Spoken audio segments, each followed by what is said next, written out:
Hi, ako si Ibarra. Kung para sa iba, kay wala lang. Para sa akin, iba ka. Anis, pwede na ba yun sa intro, guys? So, what's up, guys? Nandito lang ako para subukan ng aking bagong laruan na wireless mic. Subukan ko lang sa pagsasatinig ng tula.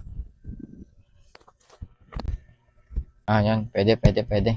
Kung napapansin nyo yung mga pants, short, damit sa likod, guys. Diyan kasi kami nagsasampay. Sa loob lang ng bahay.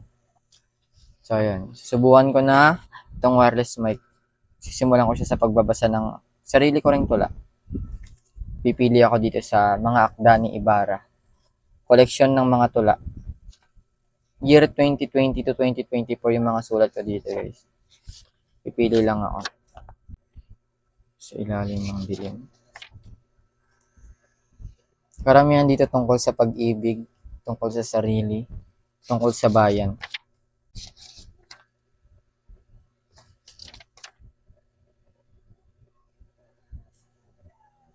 Ito na lang. Ito, guys. Title, Iniibig Kita. Iniibig Kita. Ayan yung title ng babasahin natin. Tara. Iniibig kita. Hindi ibig ng mga paa na tumungo sa mundo ng iba. Hindi ibig ng mga kamay na yumapos sa ibang palad. Hindi ibig ng mga mata na mag-alay ng lingon sa ibang bituin. Hindi ibig ng mga balikat na magpasandal ng ulong hindi nila kabisa. Ganon din ako. Ako rin ay ganoon. Sapagkat akin sila.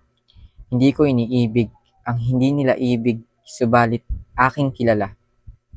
Ang iniibig nila ay ang mundo mo, ang palad mo, ang liwanag mo, sapagkat akin sila o kahit hindi sila sa akin, hindi na yun mahalaga. Basta, iniibig kita. Mahal-mahalan. So yun, titingnan natin kung naging okay ba yung pagsasatinig ko rito. Rararan. Ay, mali. Hindi, ako si Ibarra. Kung para sa iba, kay wala lang. Para sa akin, iba ka. Pahingi ako outro, guys. Idea lang.